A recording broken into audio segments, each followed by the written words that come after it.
में एडजस्ट करेंगे, और इनकम स्टेटमेंट में एडजस्ट करने के लिए या आप उसे सीजीएस में एडजस्ट करोगे या फिर प्रॉफिट में। अंडर एब्जॉर्प्शन को सीजीएस में क्या करेंगे, ऐड करेंगे, और अगर प्रॉफिट में एडजस्टमेंट करने का कैश दे माइनस करेंगे। ओवर एब्जॉर्प्शन को सीजीएस में क्या करोगे, माइनस, और अगर प्रॉफिट में एडजस्टमेंट करने को कहे ऐड कर दोगे। Very good. बढ़ते हैं जनाब नेक्स्ट।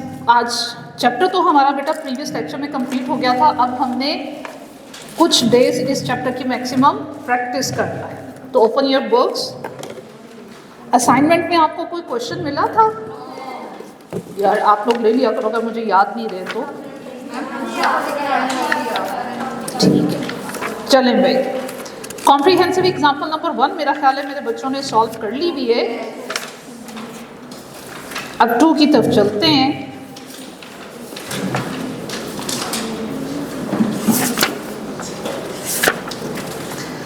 आइए जनाब 2 में क्या सीखेंगे। देखो, एक क्वेश्चन का मुझे आंसर दो।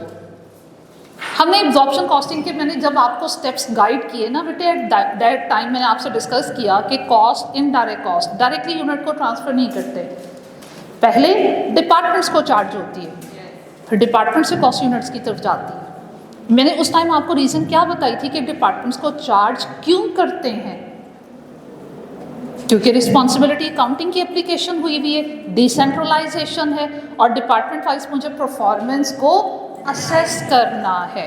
तो इसलिए मेरे पास डिपार्टमेंट वाइज कॉस्ट और रेवेन्यू और प्रॉफिट की इंफॉर्मेशन होनी चाहिए। इसलिए हम कॉस्ट पहले डिपार्टमेंट को चार्ज करते हैं। परफॉर्मेंस एनालिसिस होती कैसे है, हम टारगेट का कंपैरिजन करते हैं एक्चुअल रिजल्ट्स के साथ, तो फिर ही हमें पता चलता है कि हमने अच्छा परफॉर्म किया या फिर बुरा परफॉर्म किया। अगर हमने टारगेट्स अचीव कर लिए या टारगेट से भी कम हमारी कॉस्ट थी और टारगेट से ज़्यादा हमारी रेवेन्यू था, तो हम स्टैंडर्ड से ज़्यादा अच्छा परफॉर्म किए। और अगर हम टारगेट्स को अचीव ना कर पाए, ना रेवेन्यू का टारगेट ना कॉस्ट का टारगेट, तो हमारी परफॉर्मेंस अच्छी नहीं थी। अब ये जो मैंने स्टेटमेंट कही, इसमें बड़ी इंपॉर्टेंट बात है कि कंपैरिजन हम बजटेड वैल्यूज़ का और एक्चुअल वैल्यूज़ का करेंगे तो हमें परफॉर्मेंस के बारे में आइडिया होगा।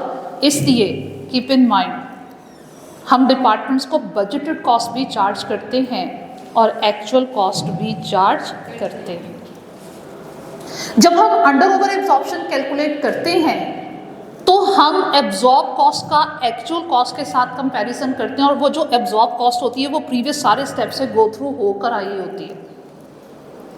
तो एब्जॉर्ब कॉस्ट का हम उस एक्चुअल कॉस्ट के साथ कंपैरिजन करेंगे जो वो भी प्रीवियस सारे स्टेप से गो थ्रू हो चुकी हो, वो भी डिपार्टमेंट वाइज चार्ज हो चुकी हो।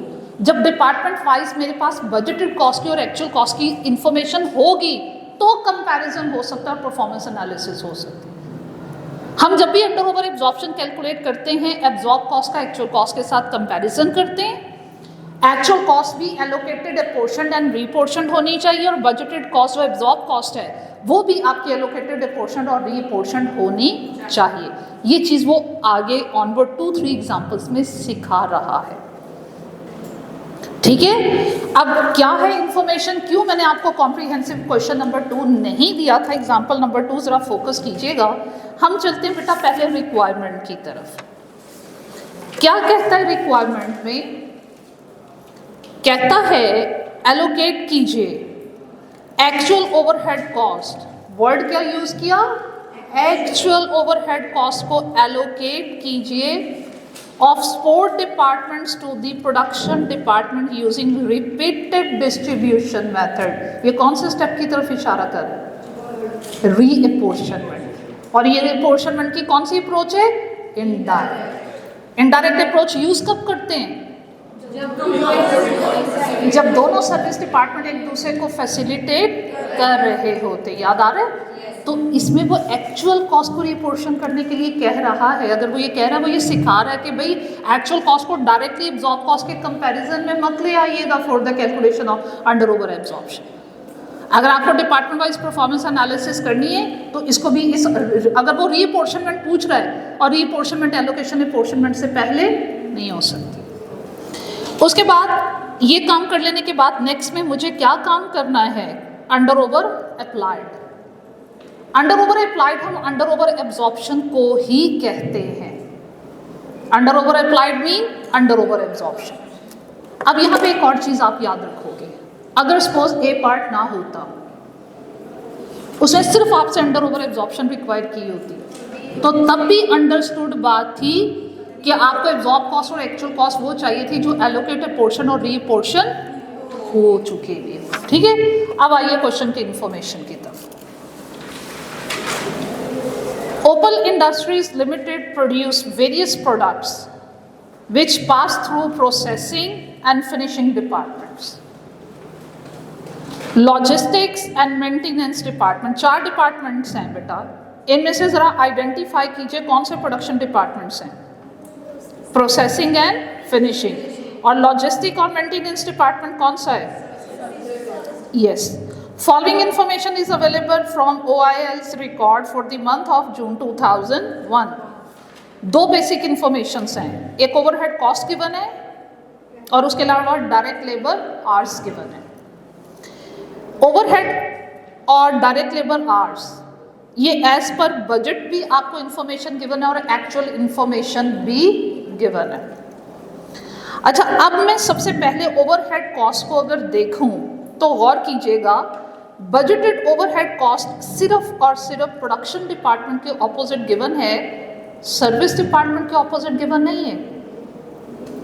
अगर आपको कोई भी कॉस्ट सर्विस डिपार्टमेंट के ऑपोजिट गिवन ना हो तो इसका मतलब है वो रिपोर्शनमेंट हो चुकी है। अगर रिपोर्शनमेंट ना हुई होती तो सर्विसेज डिपार्टमेंट में भी कॉस्ट प्रेजेंट होती। Do you follow my point? फिर देखो एक डिफरेंट एंगल से बताती हूँ। बजटेड ओवरहेड कॉस्ट मुझे बताओ प्रोसेसिंग डिपार्टमेंट में कितनी गिवन है? 5,60,000। फिनिशिंग डिपार्टमेंट में कितनी गिवन है? क्या सर्विस डिपार्टमेंट में बजटेड ओवरहेड कॉस्ट गिवन है? नो। और अगर ये बजटेड कॉस्ट गिवन नहीं है तो इसका मतलब है जो बजटेड FOH कॉस्ट है वो रिपोर्शन हो चुकी, इसीलिए उसने रिक्वायर नहीं की। ओके हो गया? एक्चुअल कॉस्ट पे फोकस करते हैं। प्रोसेसिंग डिपार्टमेंट की एक्चुअल कॉस्ट 5,36,000, फिनिशिंग की 2,58,000, लीजिए सर्विस डिपार्टमेंट में भी दी हुई है। इसका मतलब एक्चुअल कॉस्ट रीपोर्शन नहीं हुई, इसीलिए उसने रिक्वायरमेंट में ये लिख दिया कि एक्चुअल कॉस्ट को रीपोर्शन करो। ठीक है, अब अगर एक्चुअल कॉस्ट भी सिर्फ प्रोडक्शन डिपार्टमेंट में गिवन होती तो हम इसमें भी एज्यूम करते कि एक्चुअल कॉस्ट रीपोर्शन हो चुकी भी है। तो अब समझा क्या है आपने, सर्विस डिपार्टमेंट में कॉस्ट अगर 0 है तो रीपोर्शनमेंट हो चुकी। सर्विस डिपार्टमेंट में अगर कॉस्ट गिवन है तो there is need of reapportionment, either examiner require in separate requirement और नॉट। उसने अलग से उसकी रिक्वायरमेंट मांगी है या नहीं मांगी, ये अंडरस्टूड बात है कि रिपोर्शनमेंट करना होगी, अनलेस अनटिल आप OAR एब्जॉर्ब कॉस्ट और ऑनवर्ड स्टेप की तरफ अंडर ओवर एब्जॉर्प्शन की तरफ मूव ऑन नहीं करोगे। क्लियर हुआ? चलो ए पार्ट मुझे सॉल्व करके दिखाइए। अंडरस्टैंडिंग मैंने आपको दे दी, आपने ए पार्ट मुझे सॉल्व करके देना है और एक्चुअल FOH कॉस्ट की रिपीटेड डिस्ट्रीब्यूशन मेथड को फॉलो करते हुए रीपोर्शनमेंट करके दिखाओ। ओपन योर नोटबुक्स, खुद से ट्राई करना है, मैंने ज़्यादा से ज़्यादा प्रैक्टिस आप लोगों से करवानी है। ठीक है,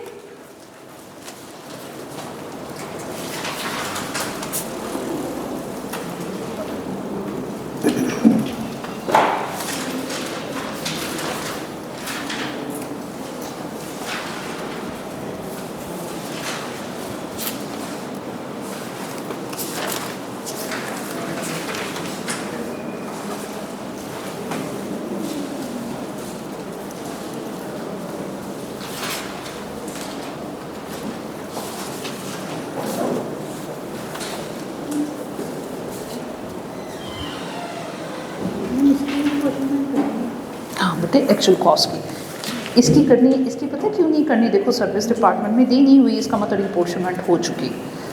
जिसकी नहीं हुई उसकी रिपोर्शनमेंट मेरा बेटा कर दो, और मेथड उसने गाइड कर दिया हुआ है कि कौन सा method you have to use. अच्छा, हमने क्लास में साइमल्टेनियस इक्वेशन मेथड कर लिया हुआ है? ओके।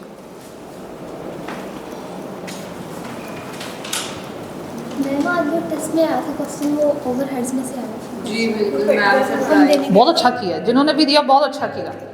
क्योंकि ये क्लास में अनाउंस्ड है, जो टॉपिक आज कर लिया वो कल भी असेस हो सकता है। डेली का काम डेली करना है। क्या जो साइमल्टेनियस इक्वेशन वाला था वो ज़्यादा इजी लगा। वो ज़्यादा इजी लगा? हाँ, ये चैप्टर बहुत इजी है, न्यूमेरिकल है ना, बच्चों को न्यूमेरिकल पार्ट इजी लगता है। जल्दी से शाबाश।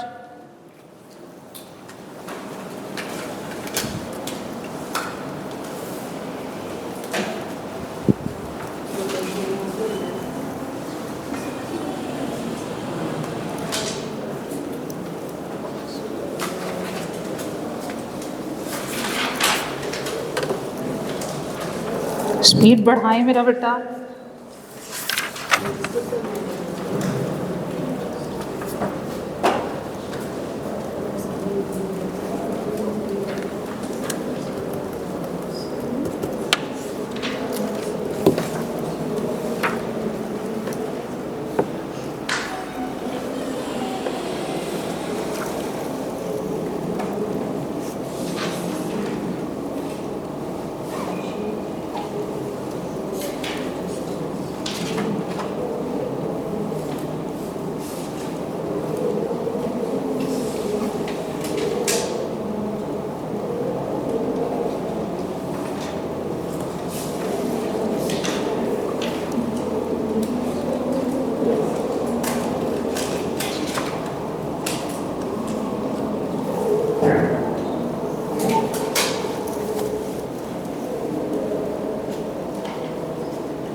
बेटे थोड़ा सा स्पीड अप होइएगा।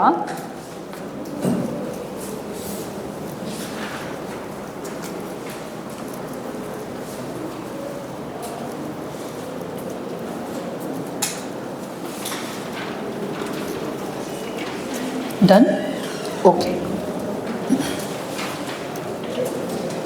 अच्छा, जिन बच्चों का भी कंप्लीट नहीं हो सका, टेल मी, ये सॉल्व हो सकता है? अगर वो रीअपोर्शनमेंट दे तो इजीली हो जाएगा। हम क्लास का टाइम सेव करते हैं। नेक्स्ट सुनिएगा, question requirement is in part B calculation of under over absorption. ठीक है, अंडर ओवर एब्जॉर्प्शन के लिए एक तो सबसे पहले आपको क्या चाहिए? Absorb cost. And for absorb cost हमें क्या चाहिए? OAR। और OAR के लिए कौन सी इंफॉर्मेशन चाहिए? बजटेड। तो हमेशा बजटेड इंफॉर्मेशन की बेस पे OAR कैलकुलेट होगा। OAR की बेस पे एब्जॉर्ब कॉस्ट कैलकुलेट होगी और फिर एब्जॉर्ब कॉस्ट का इस एक्चुअल कॉस्ट के साथ कंपैरिजन होगा जो रीअपोर्शन हो चुकी होगी। ये कहानी समझ में आ गई, याद होगी? ओके, अब ये देखो मैंने बजटेड एफओएच कॉस्ट बेटा लिख ली हुई है, क्वेश्चन में बजटेड लेबर आवर्स दिए हुए और वो प्रोसेसिंग डिपार्टमेंट के कितने दिए हुए, चेक करो। Budgeted labour hours 14,000 for processing department और बेटा फिनिशिंग डिपार्टमेंट के लिए 10,000। अब क्वेश्चन इज साइलेंट कि भाई डिपार्टमेंट वाइज OAR कैलकुलेट करो या टोटल। हम डिपार्टमेंट वाइज कैलकुलेट करके बाद में अंडर ओवर एब्जॉर्प्शन का टोटल कर लेंगे, ठीक है? एग्जामिनर किसी भी एंगल से चेक करना चाहे चेक कर लेगा, ठीक है? चलो भाई, अब हमारे पास डिपार्टमेंट वाइज क्या आएगा OAR, कैसे? Budgeted cost over budgeted activity कितना आ रहा है 40 पर लेबर आवर। यहाँ ये मेरा बेटा 320 ओवर 10,000 कितना आएगा 32 पर लेबर आवर। अब OAR को हम किससे मल्टीप्लाई करेंगे एब्जॉर्ब कॉस्ट फाइंड आउट करने के लिए? Actual labour hours. ऐसे ही है, कितने एक्चुअल लेबर आवर्स हैं बेटे? 14350 और यहाँ 9800। तो OAR को एक्चुअल एक्टिविटी से मल्टीप्लाई किए, आपके पास कौन सी कॉस्ट आई? Absorb cost, and it is 5,74,000 and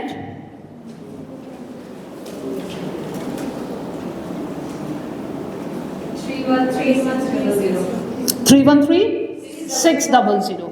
अब एब्जॉर्ब कॉस्ट का कंपैरिजन बेटे किसके साथ? कौन सी एक्चुअल कॉस्ट जो रिपोर्शन हुई और सारी की सारी प्रोडक्शन डिपार्टमेंट में आ गई, वो बताइएगा कितना टोटल दे रहा है। बुक से टोटल उठा लीजिए और जिन्होंने सॉल्व किया हुआ है वो बताएं। 587,618 for processing department and for finishing 082। चलें भाई, डिफरेंस लीजिए, यहाँ कितना 13,618 एंड हेयर 55,18। ओके भाई, बताइए ये हमारे पास या अंडर एब्जॉर्प्शन है या फिर क्या है ओवर एब्जॉर्प्शन है। डिपार्टमेंट वाइज आइडेंटिफाई करते हैं। बताइए प्रोसेसिंग डिपार्टमेंट में आपकी एब्जॉर्ब कॉस्ट 574 कम है as compare to actual cost, तो ये क्या है अंडर एब्जॉर्ब्ड। और फिनिशिंग डिपार्टमेंट में बेटा कंपैरिजन करो, एब्जॉर्ब कॉस्ट ज़्यादा है, it is over absorb. And in case वो आपसे टोटल आंसर रिक्वायर कर लेता है, एक अंडर एब्जॉर्ब है और दूसरी ओवर एब्जॉर्ब्ड है, तो आपके पास टोटल या फिर हम उसको बोलेंगे नेट अंडर ओवर एब्जॉर्प्शन, वो कितनी आ रही है। जब नेट ऑफ करने के लिए कहे दोनों का बिहेवियर सेम है तो ऐड कर दो, दोनों का बिहेवियर ऑपोजिट है तो माइनस कर दो। अभी क्या करेंगे माइनस, कितना आता है 8100। और बेटे ये जो 8100 है इसका बिहेवियर क्या है, बिगर वैल्यू का साइन, और बिगर वैल्यू क्या है अंडर एब्जॉर्ब। तो इस तरह डिटेल में आंसर दोगे। अगर सपोज एग्जामिनर ने ये रिक्वायर किया हुआ तो वो भी उसके पास आंसर आ जाएगा, और अगर डिपार्टमेंट वाइज रिक्वायर किया तो हमने already detail working department wise कर दी होगी। अभी देखो छोटा सा क्वेश्चन है और आपको कितने नए पॉइंट सिखा कर गया। पिक लीजिए, नेक्स्ट क्वेश्चन की डिस्कशन की तरफ आइए।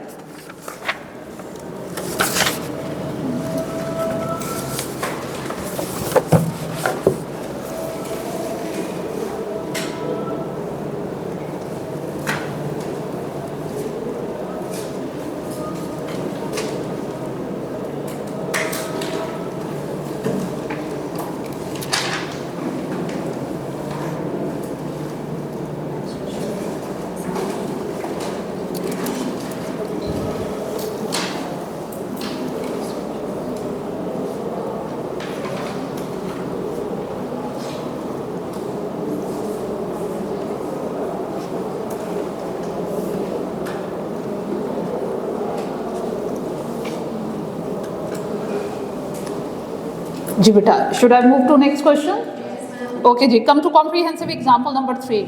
अब मैंने 2 एग्जाम्पल आपसे सिर्फ डिस्कस करनी है और जो डिस्कस करूंगी वो आपकी होम असाइनमेंट होगी, ठीक है। क्वेश्चन नंबर 3 की तरफ आते हैं बेटे। पेज नंबर 83 पे ए में क्या कहता है, एलोकेट कीजिए cost of service department using repeated distribution. ये क्या करना है, रीपोर्शनमेंट। अब ये तो उसने बताया ही नहीं कि बजटेड कॉस्ट को रीपोर्शन करेंगे या एक्चुअल। आप कैसे डिसाइड करेंगे? अभी प्रीवियस क्वेश्चन ने कुछ सिखाया आपको। अगर बजटेड कॉस्ट आपको सर्विस डिपार्टमेंट में गिवन हुई तो उसकी भी रीपोर्शनमेंट होगी, और अगर एक्चुअल कॉस्ट सर्विस डिपार्टमेंट में गिवन हुई तो उसकी भी रीपोर्शनमेंट होगी। और अगर सर्विस डिपार्टमेंट में ना बजटेड कॉस्ट गिवन है और ना एक्चुअल कॉस्ट गिवन है तो दोनों की रीपोर्शनमेंट की ज़रूरत नहीं होगी। उसके बाद देखो फिर वही रिक्वायरमेंट है, you have to calculate under over applied means you have to calculate under over absorption, और वर्किंग आंसर का स्टाइल ये होगा, ठीक है। एब्जॉर्ब कॉस्ट हमेशा बजटेड कॉस्ट की बेस पे, और अंडर ओवर एब्जॉर्प्शन के लिए इसके अलावा आपको क्या चाहिए, एक्चुअल कॉस्ट। अब क्वेश्चन पढ़ते हैं और देखते हैं कहाँ ज़रूरत है और कहाँ ज़रूरत नहीं है। 3 प्रोडक्शन डिपार्टमेंट्स हैं जनाब, P1, P2, P3, और 2 सर्विस डिपार्टमेंट हैं S1 and S2। Budgeted machine hours given है, एक्चुअल मशीन आवर्स भी गिवन है। बजटेड लेबर आवर्स गिवन है, एक्चुअल लेबर आवर्स भी गिवन है। बजटेड और actual information with respect to machine hours labour hours given है। इसके अलावा बजटेड मटेरियल कॉस्ट भी गिवन है और एक्चुअल मटेरियल कॉस्ट भी गिवन है। बजटेड ओवरहेड्स आ गए, गौर फरमाइएगा, ये प्रोडक्शन डिपार्टमेंट्स में भी गिवन है और सर्विस डिपार्टमेंट्स में भी गिवन है। इसका मतलब है कि मुझे बजटेड कॉस्ट को रिपोर्शन करना पड़ेगा। एक्चुअल ओवरहेड कॉस्ट भी ऐसे ही है भाई, वो प्रोडक्शन डिपार्टमेंट्स में भी गिवन है और सर्विस डिपार्टमेंट में भी गिवन है, तो एक्चुअल कॉस्ट को भी मुझे रिपोर्शन करना पड़ेगा। उसके बाद रिपोर्शनमेंट करनी है तो डेफिनेटली वो हमें बताएगा कि किस सर्विस डिपार्टमेंट की कितनी कॉस्ट ऑनवर्ड डिपार्टमेंट्स में मूव होगी, तो वो ये इंफॉर्मेशन दे रहा है। सर्विस प्रोवाइडेड बाय S1, जो S1 डिपार्टमेंट है वो 20% बेनिफिट दे रहा है P1 को, 30% P2 को, 40% P3 को, और 10% बेनिफिट दे रहा है, सर्विसेज दे रहा है S2 को। और इसी तरह S2 अपना कितना बेनिफिट ट्रांसफर कर रहा है ये इंफॉर्मेशन भी गिवन है। इतनी इंफॉर्मेशन की बेस पे हम एक्चुअल कॉस्ट को भी अलग शीट में और एक्चुअल कॉस्ट को भी अलग FOH एनालिसिस शीट में, दोनों को रिपोर्शन करेंगे। ये पार्ट ए होगा। अब बी की तरफ जाने के लिए हमें OAR कैलकुलेट करना है, और OAR के लिए एक्टिविटी लेवल कौन सा लें। मैंने आपसे कहा था या तो क्वेश्चन में बताएगा, नहीं बताएगा तो लेबर आवर्स और मशीन आवर्स का कंपैरिजन करोगे, जो आवर्स ज़्यादा होंगे उनको बेस बनाओगे, ऐसे ही है ना। लेकिन यहाँ बताया हुआ है, देखो, बेसिस ऑफ ओवरहेड एप्लीकेशन। पहले डिपार्टमेंट में आपने मशीन आवर्स को बेस बनाना है for the calculation of OAR। Second department में लेबर आवर्स को बेस बनाना है, और थर्ड डिपार्टमेंट में मटेरियल कॉस्ट को। लेकिन मज़े की बात देखो, material cost 70, FOH cost is 75% of material cost. अगर वैल्यू उसने बता दी तो उसने आपका भला किया। उसने थर्ड डिपार्टमेंट का OAR मटेरियल कॉस्ट की बेस पे खुद ही कैलकुलेट करके दे दिया। थर्ड डिपार्टमेंट का OAR आपको गिवन है क्वेश्चन में, और वो कितना है, 75%। किसका, मटेरियल कॉस्ट का। और अगर आपको याद हो, मैंने आपसे क्लास में बात की थी कि एक्टिविटी कौन कौन सी यूज हो सकती है for the calculation of OAR। Labour hours हो सकते हैं, मशीन आवर्स हो सकते हैं, यूनिट्स हो सकते हैं, प्राइम कॉस्ट का कोई भी कंपोनेंट हो सकता है, ये बात हुई थी। और बेटा उसके साथ मैंने एक और बात गाइड की थी कि अगर प्राइम कॉस्ट का कोई भी कंपोनेंट लोगे तो आंसर आपको OAR का परसेंटेज में चाहिए, that's why it is given in percentage. Done हो गया?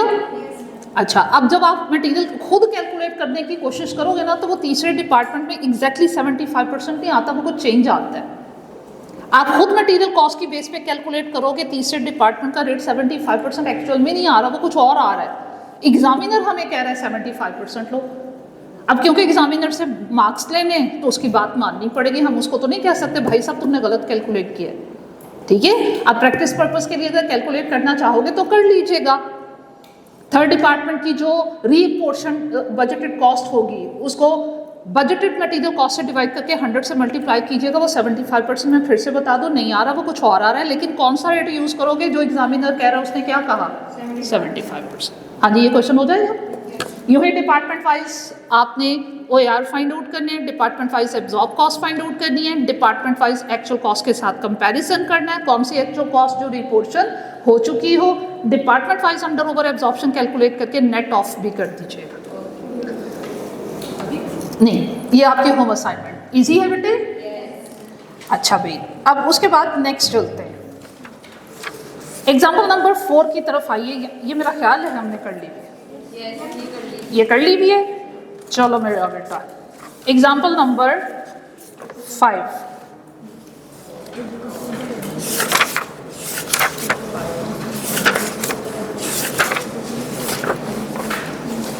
एग्जाम्पल नंबर 5 की तरफ आते हैं। रिक्वायरमेंट देखो, बार बार वही रिक्वायरमेंट है। कंप्यूट कीजिए product wise actual overhead cost और फिर under over absorption you have to calculate. लेकिन यहाँ पे ना क्वेश्चन की इन्फॉर्मेशन डिपार्टमेंट वाइज नहीं दी, प्रोडक्ट वाइज दी है।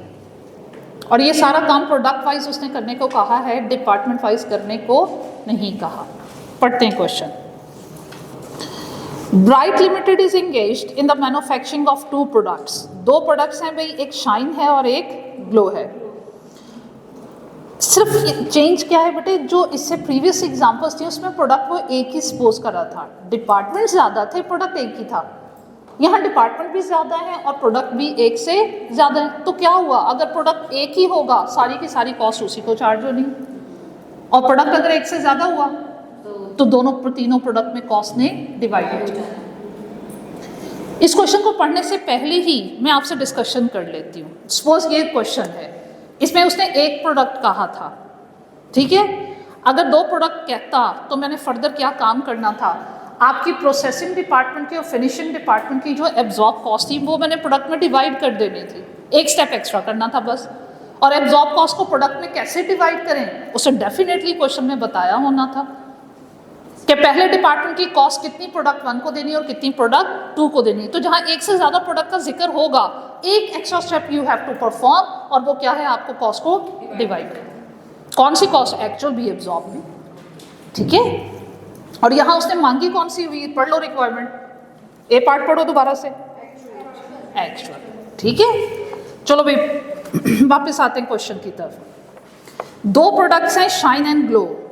Both these products are processed through 2 production departments हैं, A and B, while department X and Y provide services, और 2 ही service department हैं। और below is the summary of indirect cost incurred। indirect cost incurred, इतनी सी information की base पे मुझे बताओ ये बजटेड कॉस्ट की इंफॉर्मेशन है या एक्चुअल? एक्चुअल, ये एक्चुअल कॉस्ट गिवन है। और कहता है आपने मैन्युफैक्चर कितने किए हैं, शाइन के 1 लाख यूनिट्स और ग्लो के कितने प्रोड्यूस किए हैं, 60,000।